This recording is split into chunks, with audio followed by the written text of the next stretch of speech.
So you want to start collecting Disney Cars diecasts. Let's go over what happened in 2008, so you're all caught up with diecast history. Hello everybody, welcome back to yet another episode of Disney Cars Collector's Guide, the show where I take cars collectors both new and old and give them tips and tricks on collecting cars diecasts. Anyway guys, let's get started with today's diecast history episode for 2008. Of course, we'll be going over three things: packaging, what's new, and notable releases.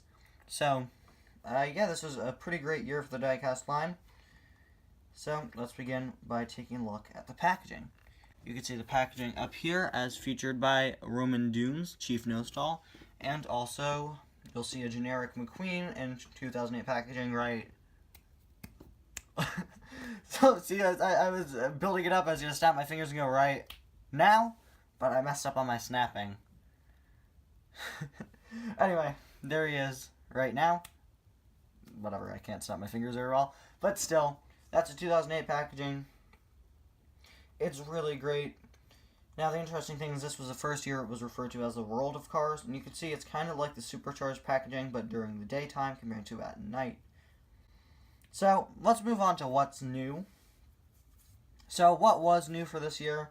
A whole lot of interesting things. We finally got pitties that were different from Bruiser Bukowski, who I featured back in the last episode, who included nothing, just himself.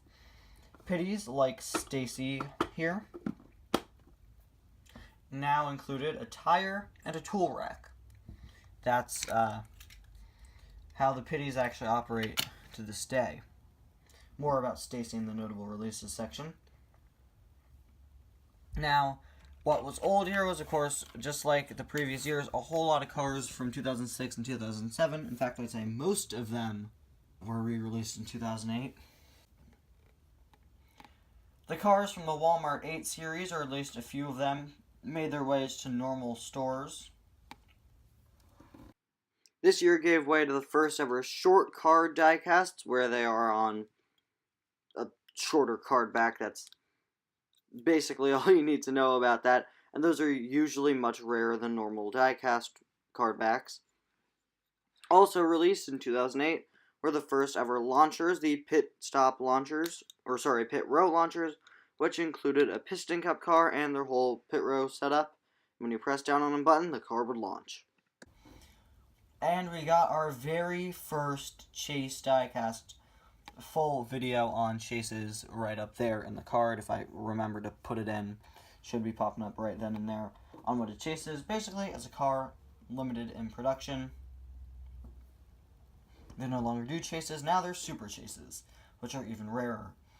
The 2-packs continued, but we got a very interesting new series called Mega Size, now known as Deluxe, where releases from the previous year, such as the Lightyear Blimp and Rotor Turbowski the Dinoco Helicopter, were bumped up in size to be much larger and at least a little bit more size accurate. This finally gave way to our first ever Metal Mac with the Mac Semi release, as well as some other pretty cool inclusions. The first ever Comic Con exclusive diecast was released, the metallic Lightning Storm McQueen with a missile rack car I'm really hoping to pick up soon. So guys, this is me speaking and editing. I forgot to mention the first Kmart K-Day event for Cars diecasts was in 2008, where they released a couple Piston Cup racers for the first time. This was a collector's event. I never got to any, since the Kmart closest to me is about 45 minutes away, and it recently closed down. But back in the day, before Kmart went completely downhill, they did have a few of these. Most recent one was 2017, actually. And famously, in 2008, that was the year of the Motor Speedway of the South Set, which was... I should do a whole episode on this. You know what, guys? I'm going to do a whole video on this pretty soon, on the Motor Speedway of the South Set.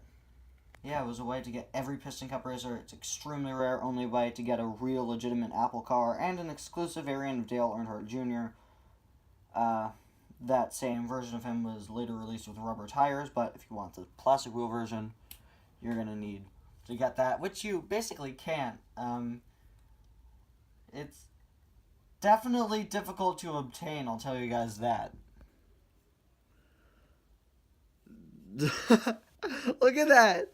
Ultra rare Disney Pixar Cars Motor Speedway with the South set, $1,300 US, I'd assume. Here at Mattel, Disney Pixar Cars Motor Speedway of the South, number 174 for $2,000 in box, unopened. Wow! Oh man, $5,000. So this $5,000 one is a prototype, but still $5,000, man. 2,000. 4,000. Okay, this is a pre-owned one, but you know, it's still 350. Oh my gosh, are there gonna be any other ones, or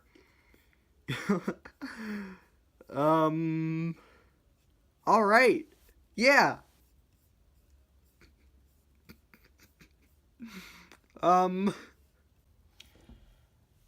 Alright, so also that year we got the Hudson Hornet with headset, which is a very nice release, lots of H's. As we get a bit more obscure, I'm going to bring up a van here. Another car I don't have is Lightning McQueen with bumper stickers, first ever chase. He was then followed up by Fred with bumper stickers as a second ever chase, but sadly I have neither of those. I got to pick those up. We have Stacy, the Leakless Pity. She came with some accessories. Also released that year was the RPM Pity, Petrol Pulaski, and Deadly Spare, the Octane Gain Pity. I do have Petrol, but I decided just to show one. Straight from the highway of Radiator Springs, a favorite of mine, Leroy Traffic, with his great gravity-defying mattress and a pop tire. And finally, I'd like to point out one of the smallest cars. Here's Chuki. She's absolutely tiny. Her headlights aren't colored in. She's got the huge eyes. Very unique car. Anyway, guys, thank you all so much for watching. I'll see you guys next time. Maybe next time we'll be covering the Motor Speedway at the South pack. But the next character we'll be taking a look at is, I believe, Flo. See you guys next time. Bye now.